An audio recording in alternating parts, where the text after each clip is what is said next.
Hey guys, newsflash, I'm still sick, and my throat is scratchy as hell. And my nose is literally gonna like fall off, I swear to God. Um, actually, wait, let me go blow my nose really quick. Okay, and we are back. Yeah, so as I said, I'm still sick. I didn't read for another 30 minutes last night because I'm an idiot. So we're just gonna continue where we left off, yesterday. Woohoo! Okay. Sanford Meisner was born August 31st, 1905, in Greenpoint section of the New York borough of Brooklyn. Oh my God! I wish I was born in freaking Brooklyn. God. Sorry. The first-born child of Herman and Bertha Meisner. The Meisners both Jews who had immigrated from Hungary. She as a baby, he as a young man of 16, fled to anti-Semitism of the Polish immigrants of Greenpoint and moved to the Bronx a few months after the birth of their son. They settled in an area of South Bronx in a house on Honeywell Avenue, where 2 years later, a second son, Jacob, was born. During a trip to Catskills made in an effort to improve 3-year-old Sanford's health, little Jacob was inadvertently given unpasteurized unpasteurized milk to drink, and the disastrous result was wasting disease, bovine tuberculosis, from which the second son never recovered. I have had considerable experience in psychoanalysis, Meisner recently told an interviewer, so I know quite clearly that death of my brother when I was 5, he was 3, was the dominant emotional influence in my life, from which I have never, after all these years, escaped. When I went to school, after school, anytime, I lived in a state of isolation as if I was some kind of moral leaper. Because my parents, who were good people but not too bright, told me that if it hadn't been for me, they wouldn't have gone to another country where my brother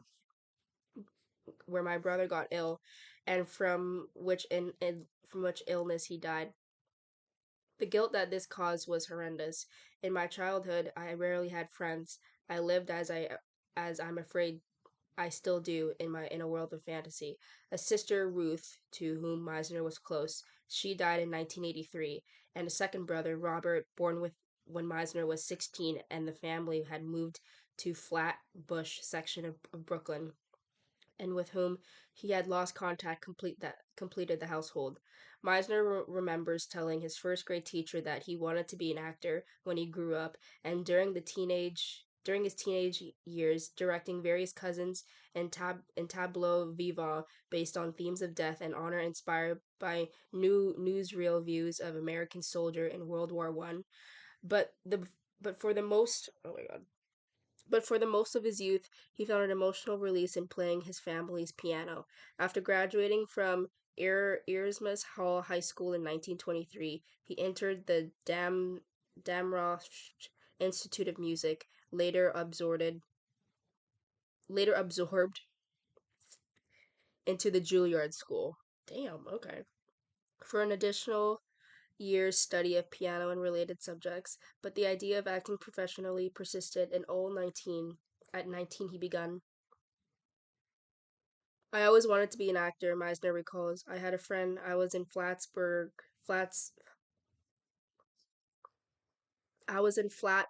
then, who also wanted to be an actor. His name was Monkey Tobias. He told me that a place called the Theater Guild was hiring kids, so I went there. Philip Loeb and Teresa Helburn interviewed me, and I remember lying elaborately about my past in theater. It may have started with Salvini for all I know.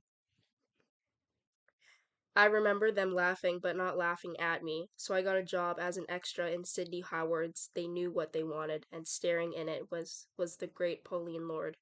She was a genius, pure and simple. She'd sit backstage and work on her crossword puzzles. What's a three-letter word for something a man wears on his head? She asked. Hat? Cap? How could she decide? That's how simple she was. But she was a genius. She had been the original Anna Christie and loved to see her play. By that time I was beginning to realize that acting, which really dug at me, was what I was looking for. Herman Meisner had become a Fourier on his arrival from Hungary, a job he held for over 30 or for over 50 years. His son does a wonderful, funny imitation of Herman in which he is introduced a young man wearing a mink coat, suavely kisses her hand, and then deftly blows onto the sleeve of the coat to determine the quality and value of the fur. A career in clothing manufacturing was his sister's. Well, y'all, this nose, my nose is like making me like go crazy. I can't like read properly. A career in clothing manufacturing was his father's express wish for him, and briefly to please his father, Meisner worked as a stock boy in pants factory and a lace store. There was this was before his success at Theater Guild. The elder Meisner response to his son's new career was at first stunned silence. I told them at dinner, he recalls. I announced that I had become an actor. Dead silence. No one said a word. My father, my mother, my sister, then during dessert, my father asked, "How much are they paying you?" I said, "Well, after the first 4 weeks, if the play is successful, they give you $10 a week." All hell broke loose. The chaos, the eruption at the table when I said $10 a week was terrific, but I went right on. Meisner received a scholarship to study at the Theater Guild School of Acting, which was directed by Winfred Linhan, an American actress who had been first to perform Bernard Shaw's Saint John or Joan in New York. She was, in Meisner's opinion, a stock company technician, and the school was a very mediocre place. At this time, Meisner was introduced through a musician friend to Aaron Copland, a young composer newly returned from studying in Paris, who was in turn introduced him to a recent student at the Sorbonne, his friend Harold Clurman, who Copland realized was as passionate about theater as Meisner was. In a short time, Clurman became a stage manager, then a play reader for a theater guild. Through his friendship, Meisner was introduced to another theater lover, Lee Strasberg. Strasberg had a great uplifting influence on me, Meisner recalls. He introduced me to quality actors and artists of various kinds, and this helped me enormously to solidify my emotional needs. I learned from him. I solidified my natural tastes and inclinations with his help. For example, together we went to the Metropolitan Opera and saw the great Russian singer Sha, Shaliapin, Shalipin, Shal, Shalipin. What made him preeminent was his possession of deep emotional truth and theatrical form. Clurman and Strasberg joined with another theater guild worker, Cheryl Crawford. And in 1931, after 3 years of talks and fundraising, the the triumvirate, the triumvirate selected 28 actors from the legendary group theater. Although it existed in an institution for only 10 years, oh my god, the group was to exert a profound influence on the developing art of American acting. Meisner, only 25 at the time, was a founding member. The result was fortuitous. Without the group, Meisner had said, I would have been in the fur business. It's interesting. Meisner was only 25 at the time. Remember. For an insight into the importance of the group theater in the artistic life of the United States in the 1930s, here are the words of playwright Arthur Miller. My sole sense of connection with theater came when I saw the production of group theater, Miller wrote in the introduction in his collected plays, published in 1957, over their decades after the group had been disbanded. It was not only the brilliance of ensemble acting, which, in my opinion, has never been equaled since in America, but the era of union created between actors and the audience. Here was the promise of prof of prophetic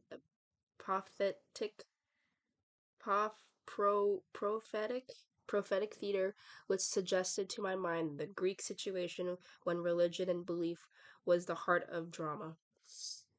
I watched the group theater from 55 cents from 55-cent seats in the balcony, and the intermission time was possible to feel the heat and the passion of people move only in their beliefs but in their thoughts. If I say that my own writer's ego found fault with plays, it does not detract from the fact that the performances were almost all inspiring to me. When in 1938 the group theater took to London its most celebrated production, Clifford Odets' A Golden Boy, in which Meisner played the feature role of a menacing gangster, Eddie Fussley. The critique from the London's Time, James Agate, said simply, the acting attains a level which is something we know nothing at all about. The source for the quality of acting in the group theater sprang from the famed Moscow Art Theater and from the theory and practice of acting. The system evolved by its own core director, Con- Konstantin Stanislavski. Stanislavski was doubtably important to the group. First, he was a teacher of Richard Boleslavsky and Maria Uspenskaya. Oh my god, these names. Two noted Moscow Art Theater actors who immigrated to New York and in 1924 founded the American Laboratory Theater. In its 6 years of activity, this school trained several hundred American actors and directors in an early version of the Stanislavski system. Actress Stella Adler, Ruth Nelson, and Eunice Stoddart were students and members of the lab's repertory company before joining the group. Lee Strasberg was a student there in 1924, and he and Harold Clurman also studied in the director's unit. Clurman was later to write in his History of Group Theater, the Favorite Years, the first effect of Stanislavski's system. On the actors was that of a miracle. Here at last was the key to that elusive ingredient of stage, true emotion, and Strasberg, who was the chief director of group productions during its early years, was a fanatic on the subject of true emotion. Everything was secondary to it. He sought it with patience of an inquisitor. He was outraged by trick substitutes and when he had succeeded in stimulating it, he husbanded it, fed it, and protected it. Oh my god. Here was something new to most of the actors, something basic, something almost holy. It was revelation in the theater, and Strasberg was its prophet. Stanislavski's second point of the contact with the group was more direct. In the spring of 1934, Harold Clurman and Stella Adler met with Russian director who was convalescing in Paris, and for more than 5 weeks, Miss Adler worked with him to clarify those aspects of the system in the version taught to her by Strasberg. That caused difficulty for her and other members of the group. The result of her work, which she reported to the group the following summer, was to de-emphasize the importance Strasberg had placed on effective memory, which might be defined as the conscious attempt on the part of the actor to remember circumstances or surrounding an emotion-filled event for the real past in order to stimulate an emotion which he could use on stage. Wait, I need to reread that again. The result of her work, which she reported, was to de-emphasize the importance had placed on effective memory, which might be defined as a conscious attempt part of the actor to remember the circumstance. I'm so gross. I'm sorry, guys. Um, True emotion was to be found in full understanding of the given circumstances. The human problem contained in the play itself. The shift of emphasis was critical and it led directly to a diminution of Strasbourg's hold on the acting company and its eventual resignation from the group in 1935. Oh my god, you guys, I'm like this is probably the grossest I've been like out of all the videos.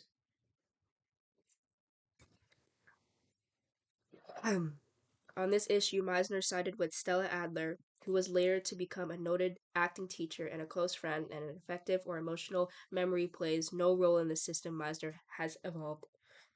When an interviewer asks, how were you introduced to the Stanislav system? Meisner replies with a straightforward, in the group theater by the pioneer leadership of Harold uh, Klurman and Lee Strasberg from Stella Adler, who worked with Stanislavski and to whom I listened attentively and rewardingly, and by the actor of Michael Chekhov, who made me realize that truth, as in naturalism, was far from the whole truth. In him, I witnessed exciting theatrical form with no loss of inner content, and I knew that I wanted this too. And finally, the lucid and objective approach of I- Ilya Sudakov and Rapoport, Russian theorists whose writings stress the importance of the reality of doing and the foundation of Meisner's system, and we circulated throughout the group in an English translation in the 1930s. On November 30th, 1936, the group theater's new production, Johnny Jensen, A Legend by Paul Green, opened. The play is remembered today primarily for its musical score, which was the first work of the German expatriate Kurt Weill wrote in the United States. In the program for the play under Who's Who in the cast, Sanford Meisner published a biographical note which is remarkable on two counts. First, it provides an insight into how he felt about his career as an actor. Second, the second sentence announces the beginning of a new career. Sanford Meisner, Captain Valentine, was so long entrusted with the carrying of a spear that it came as a great shock, but a pleasant one, to see him to do a full-fledged cat- characterization in Gold Eagle Guy. This work by Melvin Levi was produced in 1934. He carried the spear of for both the theater guild whose school he attended, and for the group. Meisner is a native of the borough of Brooklyn, although he took care to attend school in Manhattan. His school, including the Damrosch controversy, I mean conservatory, which turned him into a skilled pianist. Since Gold Eagle Guy, he has regularly appeared in feature roles for the group. He teaches acting at the neighborhood playhouse. This shift from spear carrier to teacher is an amusing metaphor. In reality, Meisner's career as an actor had blossomed. In the previous season alone, he had created critically acclaimed roles in two plays from the group's resident playwright Clifford Odets, Sam Feenschreiber in Awake and Sing, and the young son Julie, who is afflicted with sleeping sickness in Paradise Lost, the part Meisner considers the finest of his career. In addition, he had co-directed with Odets the latter's famous one-act play Waiting for Lefty. In the future, Meisner was to play important roles in such Odets' work as Rocket to the Moon, 1938, and Night Music, 1940, and he continued to act in the theater long after group disbanded in 1941. His last strange role was Norbert Mandel in S.N. Berman's The Cold Wind and the Worm, directed by Harold Clurman, which opened in December 1958. The following year, after a rift with the administration of Neighborhood Playhouse, he became director of New Talent Division of 20th Century Fox and moved to Los Angeles, where he began promising career. Where he began a promising career as a film actor.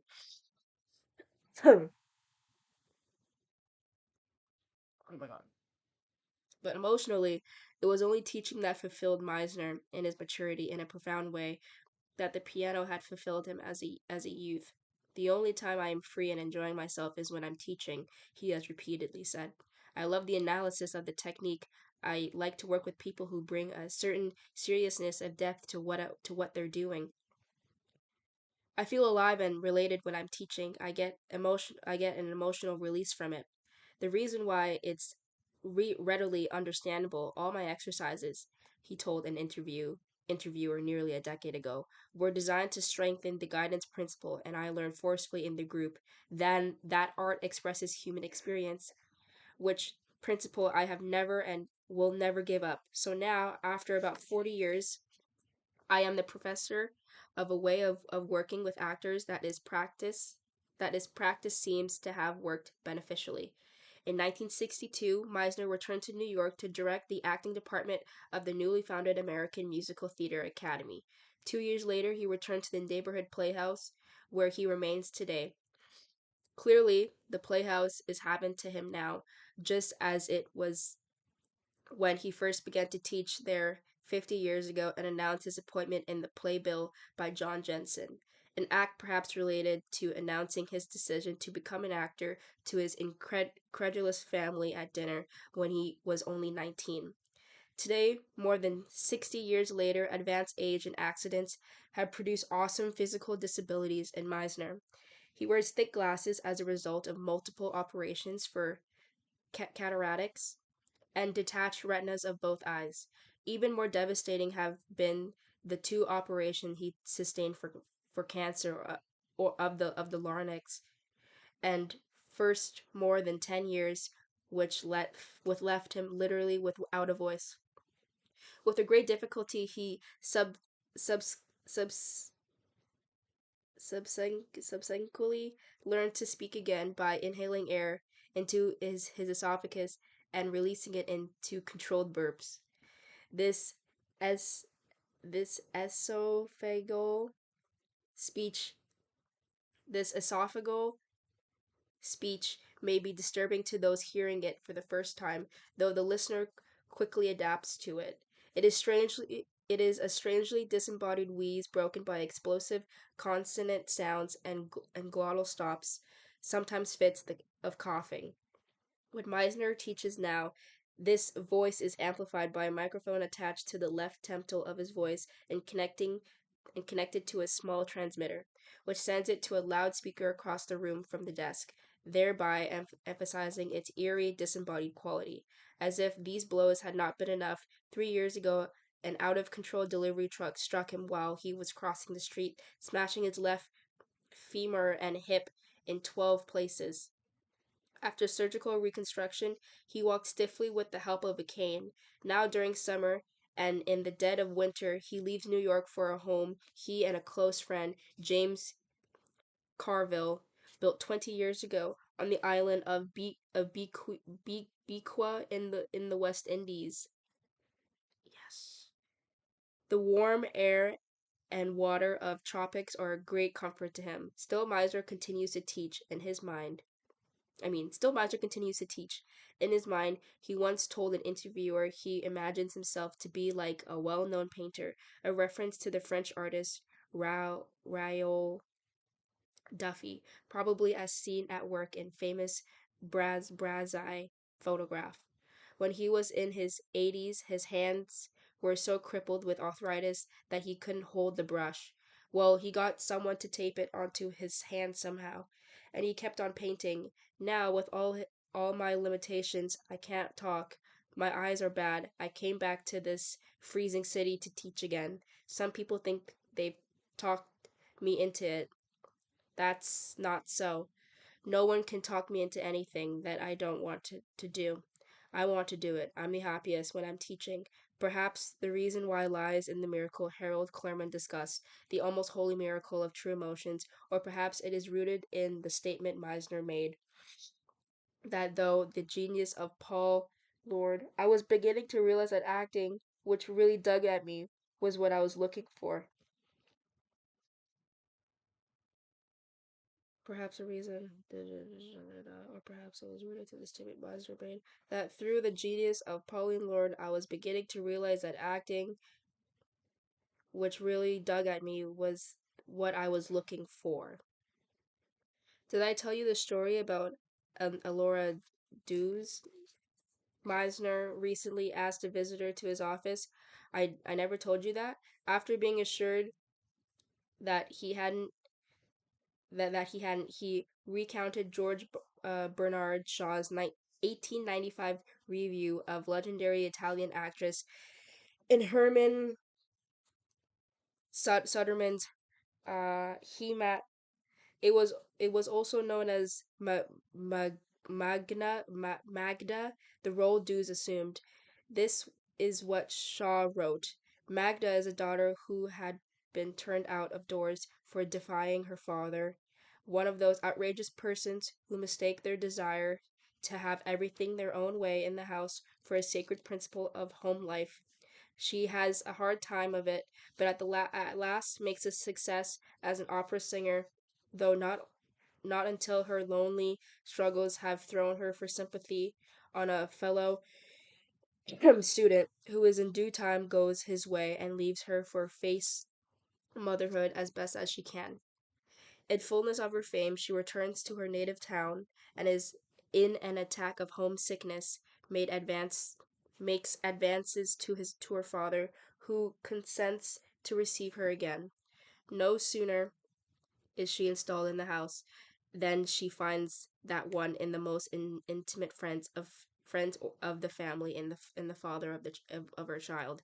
In the third act of the play, she is on stage when he is announced as a visitor.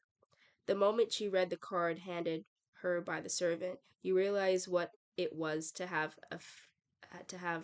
to face a meeting with a man. It was interesting to watch how she got through it when she came in, and how on the whole she got through it pretty well. He paid his compliments and offered his flowers. They sat down, and they evidently felt that she had got it safely over and might allow herself to think at her ease and to look at him to see how much he had altered.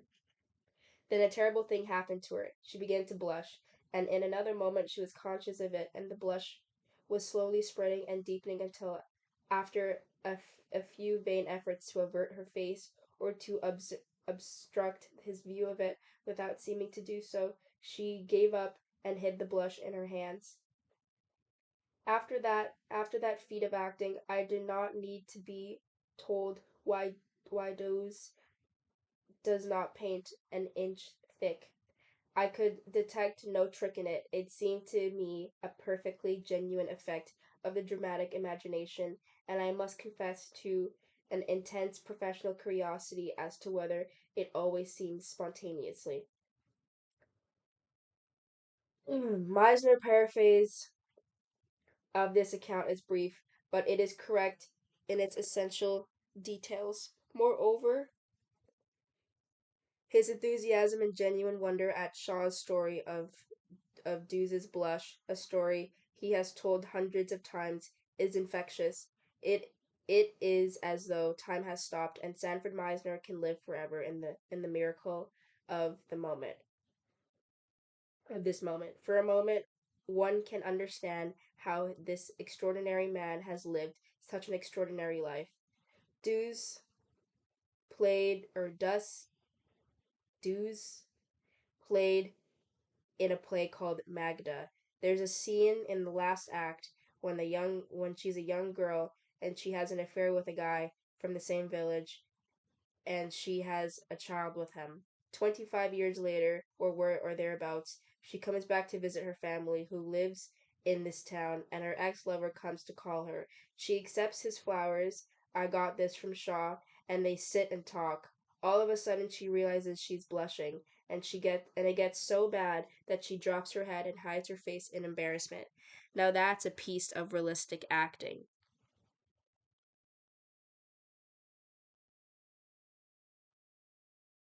And Shaw confesses to a certain professional curiosity as to whether it happens every time she plays that part.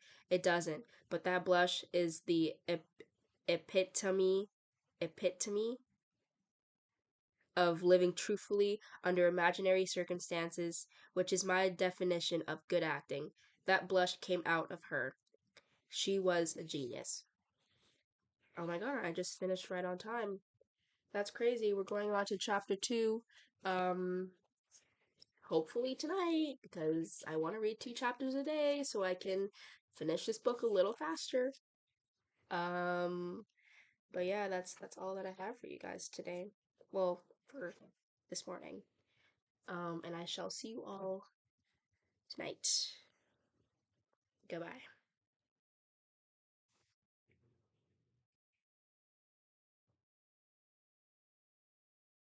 It is that time of the day where I will be reading for another 30 minutes before I go to bed. Oh, oh my god. I literally just knocked my Apple Watch right off of my charging stand. Whoopsie daisies. Anyway, it is currently 11:08 p.m. or 11:09 now. This is me turning off my phone because I will not be using it till tomorrow. Um, yeah, so we are still gonna continue reading Sanford Meisner's on acting book. I'm enjoying it so far. How many? We're starting chapter two, foundation, or sorry, building a foundation, the reality of doing. Um,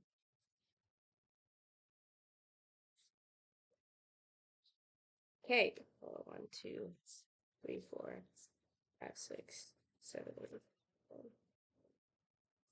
Okay, let's do it. Here we go. Building a foundation, the reality of doing. Meisner. What's the first thing that happens when they build the World Trade Center? You know that building? Male student. They dig a hole. Well, of course they dig a hole. They don't glue it to the sidewalk. What's the first thing they did when they built the Empire State Building? They put down a foundation first. They put down a foundation on which they built the building. They built the building. Ooh, this is getting juicy. Okay. The foundation of acting is the reality of doing. It is the first moment of the first class of the semester, and without delay, Sanford Meisner states the restates this seemingly simple theme. Wait a minute, let's say that again. The foundation of acting is the reality of doing. The reality of doing. Now, how do you know what this means? I'll clarify it. After a brief pause, he asks, are you listening to me? Are you really listening to me? The students respond in chorus, yes, yes. You're not pretending that you're listening. You're listening. You're really listening. Would you say so? Yes, yes. That's the reality of doing. Let there be no question about what I'm saying. If you do something, you really do it. Did you walk up the steps to this classroom this morning? You didn't jump up. You didn't skip up, right? You didn't do a ballet pirouette. You really walked up those steps. He pauses to adjust the small microphone attached to the left temple of his eyeglass. How many of you are listening to me now? 16 hands are raised abdominally. Now listen to me for a minute, just for yourselves. Listen to the number of cars that you hear outside. Do that. The students, 8 men and 8 women in their 20s and early 30s, lean forward, straining to hear sounds of New York City traffic filtered through the whir of air conditioner. After a moment, some close their eyes. A minute passes. Meisner. Okay, Meisner says to a young man with a neat brown beard. How many cars did you hear? None, the student replies. I heard a plane. A plane is not a car. You heard none. Let me ask you this. Did you listen as yourself, or were you playing some character? As myself. What about you? He asks a thin, dark girl who looks like a model. At first, I was listening as a student. That's a character. And then I was confused because I couldn't hear a car and the sounds were confusing. Then I heard what I'm pretty sure was a car, and then I got bored, and then I heard another car. So I heard 2 cars. We won't discuss the boredom, the class laughs. Were you, as you said, listening? What's your name? Anna. Were you listening, Anna? at the end. So part of your acting was legitimate and two-thirds of it was pretending.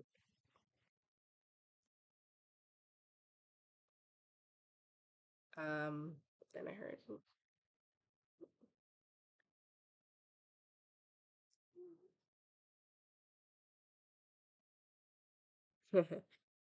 Yes. How many cars did you hear? The question is directed to a woman in her late 20s with luxurious dark hair. I couldn't be sure which sounds were cars. Were you really puzzled or were you puzzled in character? I don't know. It felt as though I was not quite doing something all the time. So you were half an actress. Then, to a young man in a plaid wool shirt and jeans, how many cars did you hear? None. None. Did you listen as I listen as me, just as John? That's what I want to know. It's a nice feeling. Okay, now choose a melody that you like and sing it to yourself, just to yourself, not out loud. Clear? Do it.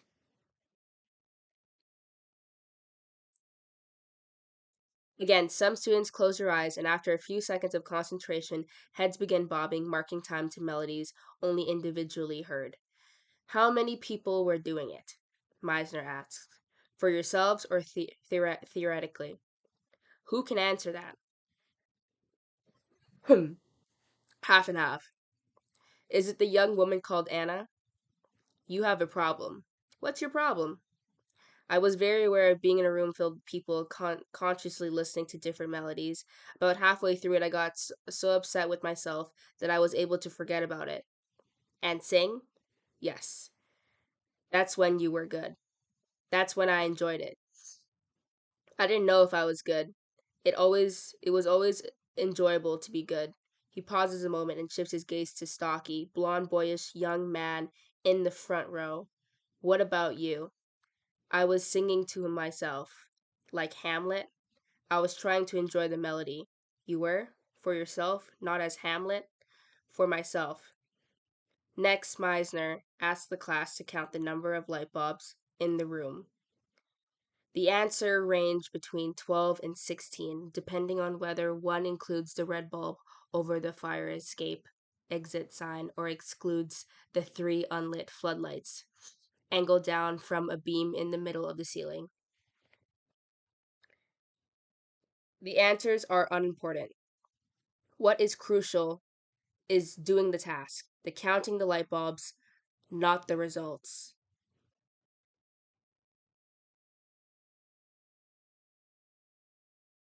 What is crucial is doing the task, the counting the light bulbs, not the results.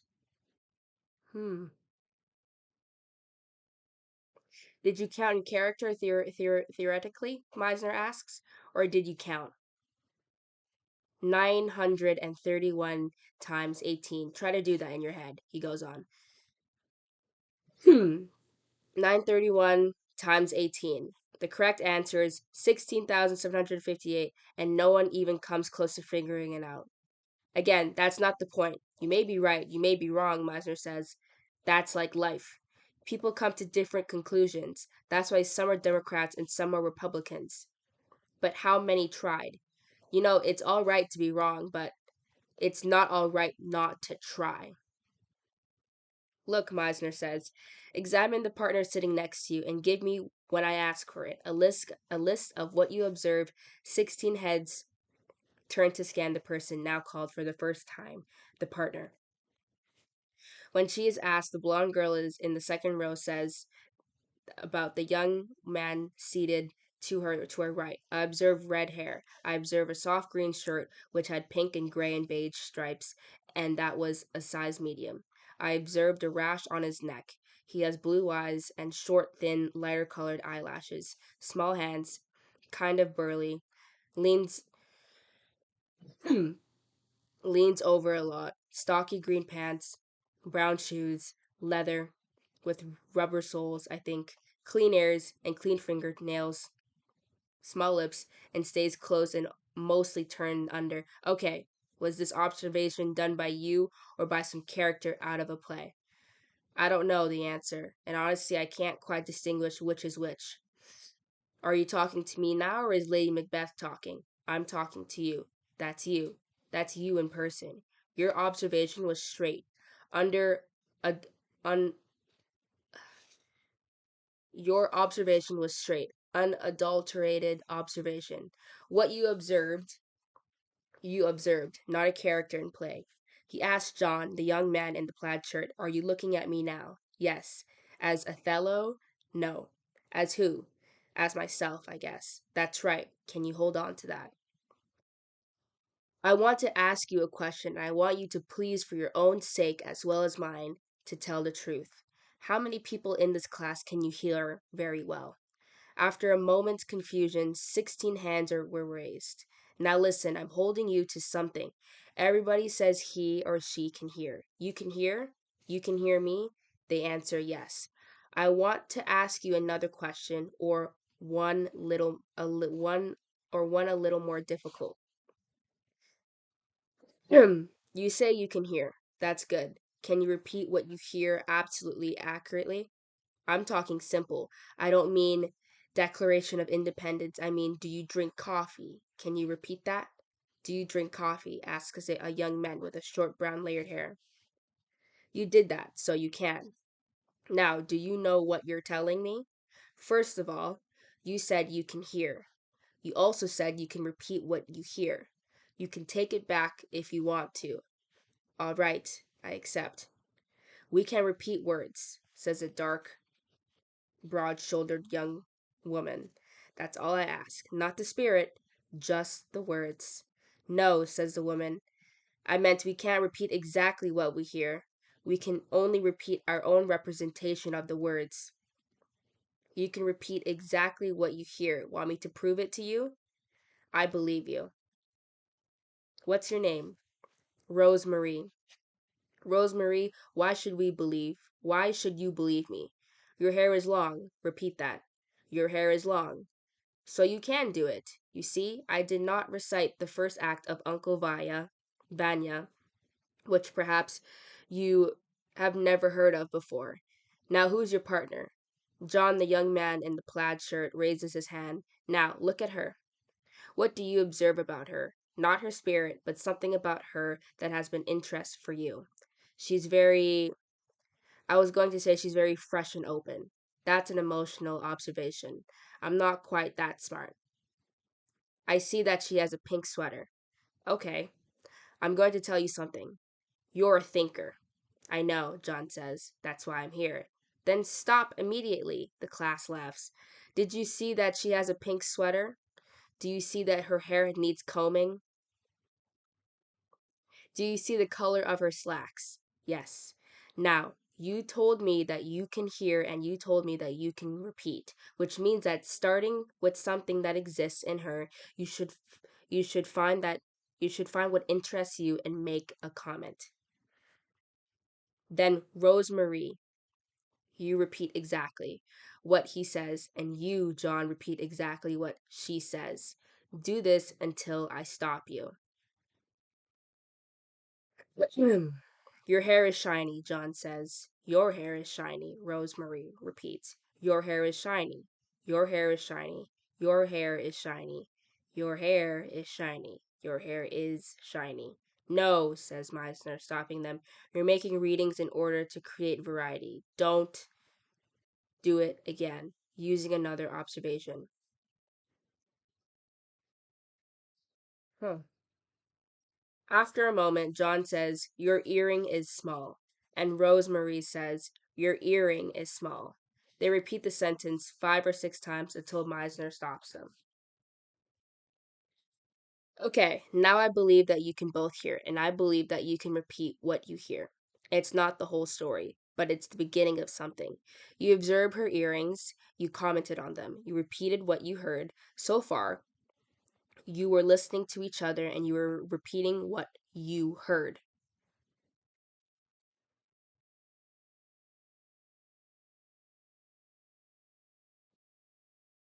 That's what I ask you to do. The students pair off, and the exercise, which Meisner calls the word repetition game, is performed again and again. The boyish, blond young man, whose name is Philip, becomes the partner of the brunette with the layered haircut, whose name is Sarah. They repeat his comment. Your eyes are blue, over and over until Meisner stops them. All right, he says. This probably seems unbelievably silly, doesn't it? But it's the beginning of something. Are you listening to each other? Are you repeating what you hear? You are. After another couple repeat, you have bright earrings. He says it's mechanical, it's inhuman, but it's the basis for something. It's monumentous, but it's the basis for something. After Anna and her partner repeated, your shirt has bright pink lettering on it a dozen or more times, he says, yes, that's correct. It's empty. It's inhumane, right? But it has something in it. It has connection. Aren't they listening to each other? That's the connection. It's a connection which comes from listening to each other. But if no human quality, but it has no human quality yet. If you want to take notes, write down. This is a ping pong game. It's the basis of what eventually becomes emotional dialogue.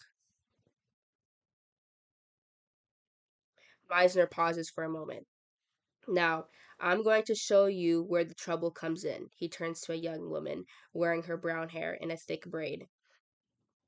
You have an embroidered blouse. Is that true? No. Then what's the answer? No, I do not have an embroidered blouse. That's right, he says.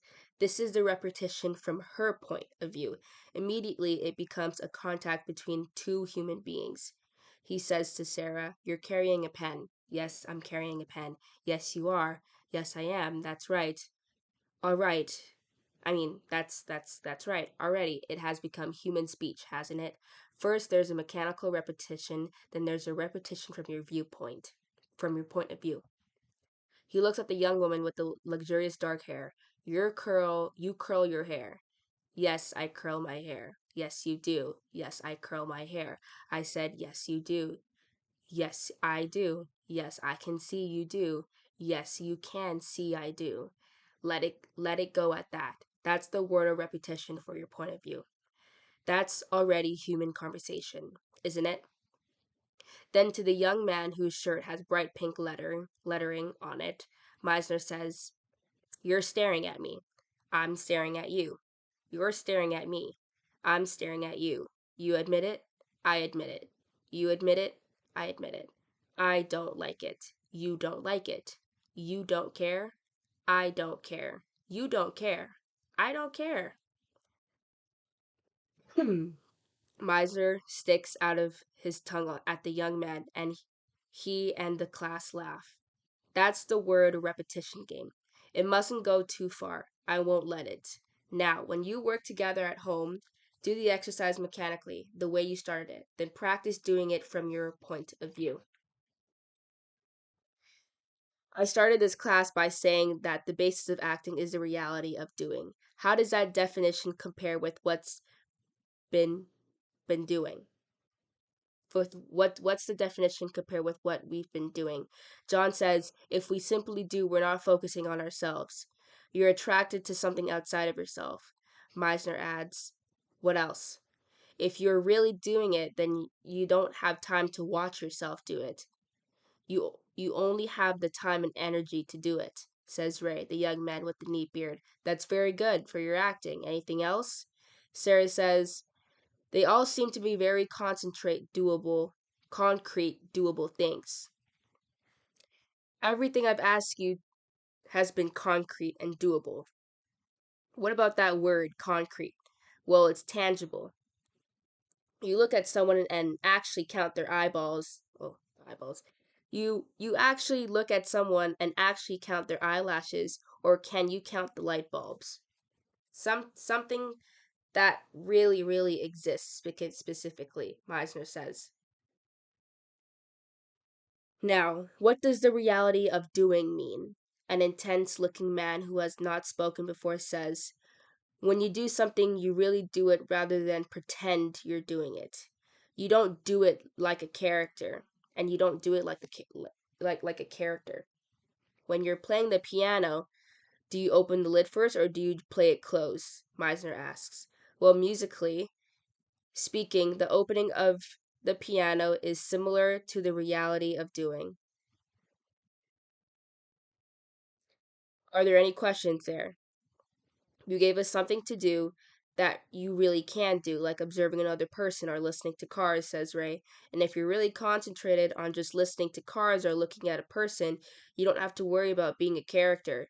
You have one thing to do and to concentrate on. That is the character.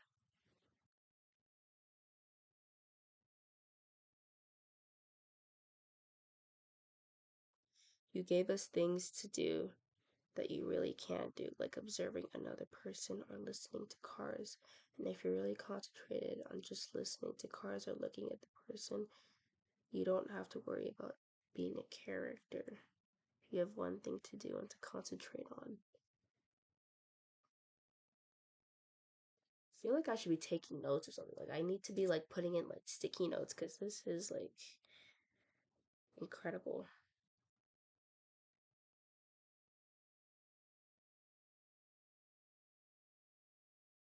That is the character. That's the character, Ray asks. Yes. So you don't have to play at being the character. It's right there in your doing it. It's right there in your doing it. Right. Do you understand that? Every play, whether it's by the comedy writer, what's his name? Neil Simon? Yeah, every play is based upon the reality of doing. Even Lear shaking his fist at the heavens, that based on the actor thundering against fate. Can you see that? He pauses. This will go further in you than you may expect at the moment. That's all right. It will unveil itself. It will reveal itself gradually. It's the basis, the foundation of acting.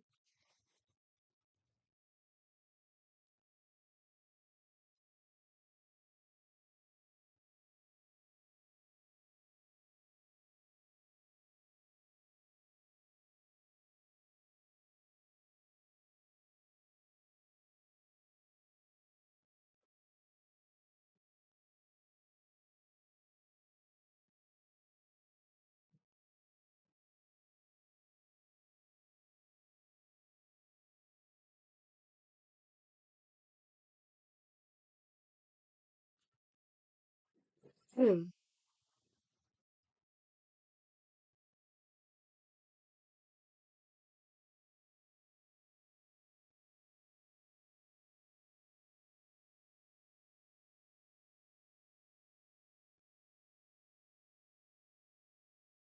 Okay, I'm gonna keep going. Another beginning. You'd think I quit, Meisner says to his assistant Scott Roberts as they wait for the elevator, which will take them to Meisner's paneled office, one floor below the classroom. Somebody should shoot me as they do aged horses. Scott nods and smiles. But you know, this class is an attractive group and full of promise. The question is, how many of them will learn to act? Scott nods again and pushes the button for the elevator one more time. In the basement, an electric motor drones into life. I've been teaching for over 50 years, and in that near eternity, I have attempted to teach literally thousands of young people how to act, and I haven't done too badly. I did well with you, for example. Thank you, Scott says. But if I chose to dwell on my overall success rate, I'd probably give up. So I don't. The elevator arrives and they enter it. Acting is an art, and teaching acting is an art too, or it can be. Ultimately, it's a question of talent, of theirs meshing with mine, so time will tell. But I must say, it's good to begin again.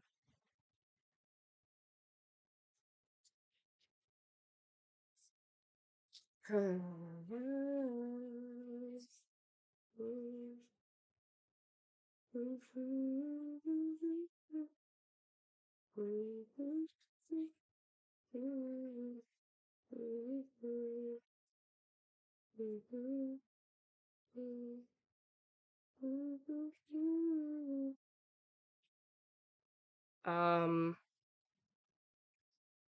so we just finished chapter two a little quicker than I expected. But this was a really good chapter. Basically, I guess my main takeaway is that if you really concentrate um on I don't even know how I actually don't know how to explain this. If you concentrate on the action, or if you really concentrate on completing the action in a script or in a scene, then you don't have to worry about being in character. You have one thing to concentrate on. You don't have to worry about being in character or whatever it was. There was this one line here. Oh my god.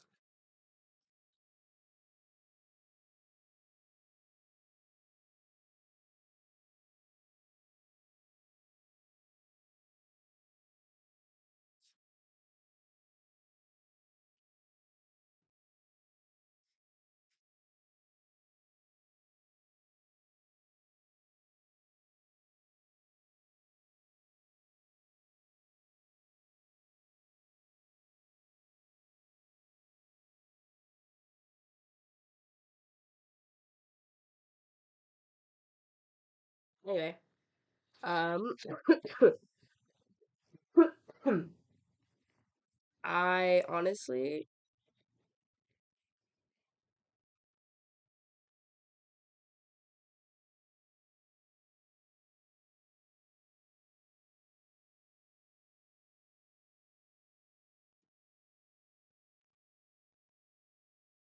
that's it for me. Honestly, that's it. That's it for tonight. Um, that's it. That's all, guys. I will see you all tomorrow morning when I get up. So, peace. See you all tomorrow morning.